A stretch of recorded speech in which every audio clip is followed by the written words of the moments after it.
লালমনিরহাটে পাটগ্রাম সীমান্ত থেকে দুই বাংলাদেশিকে ধরে নিয়ে যাওয়ার ৮ ঘণ্টা পর ফেরত দিয়েছে বিএসএফ।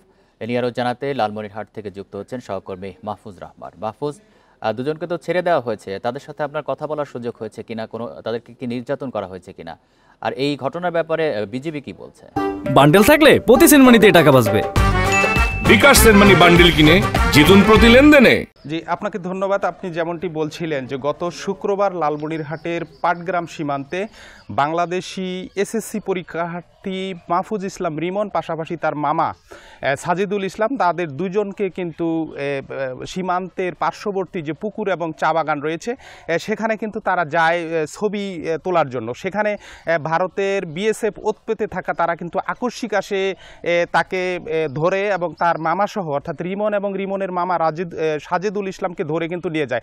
পরবর্তীতে বিষয়টি এলাকায় জানাজানি হলে এলাকায় চাঞ্চল্য সৃষ্টি হয়, এলাকায় উত্তেজনা সৃষ্টি হয়। পরে বিষয়টি বিজিবি জানে। বিজিবি জানার পর বিজিবির কোম্পানি পর্যায়ে কথা হয়, পাশাপাশি ব্যাটালিয়ন এবং পরবর্তীতে কিন্তু সেক্টর কমান্ডার পর্যন্ত কথা বলে ভারতের যে বিএসএফ আছে তাদের সাথে কথা বলে। পরবর্তীতে আমরা জেনেছি রাত 2টার দিকে কিন্তু আনুষ্ঠানিকভাবে লালমনিরহাটের যে পাটগ্রাম উপজেলার স্থলবন্দর বুড়িমারি স্থলবন্দর 0 পয়েন্ট থেকে কিন্তু পরে 2টার দিকে কিন্তু পরিবারের কাছে কিন্তু তাদেরকে হস্তান্তর করা হয়। আমরা দেখেছি এই বিষয় নিয়ে কিন্তু এলাকায় উত্তেজনা বিরাজ করছিল, কিন্তু এত খুব কম সময়ের মধ্যে প্রায় 8 ঘন্টার মধ্যে বাংলাদেশি যে দুই যুবক তাদেরকে ফেরত দেওয়ায় কিন্তু এলাকার যে পরিবার আছে বা পরিবারের মাঝে কিন্তু সন্তোষ প্রকাশ করেছেন। তারা বিজিবিকে ধন্যবাদ জানিয়েছেন, পাশাপাশি তারা বলেছেন যে বিজিবি যে কড়া প্রতিবাদ জানিয়েছেন সেজন্য তারা অত্যন্ত খুশি হয়েছেন। পাশাপাশি তারা এটিও জানিয়েছেন যে সীমান্তে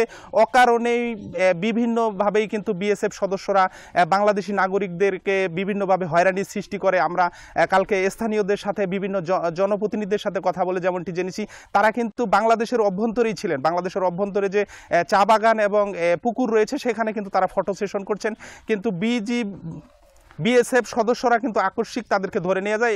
এ ব্যাপারে কিন্তু বর্তমান পরিস্থিতি স্বাভাবিক রয়েছে। লালমনিরহাট থেকে জানাচ্ছিলেন সহকর্মী মাহফুজ রহমান।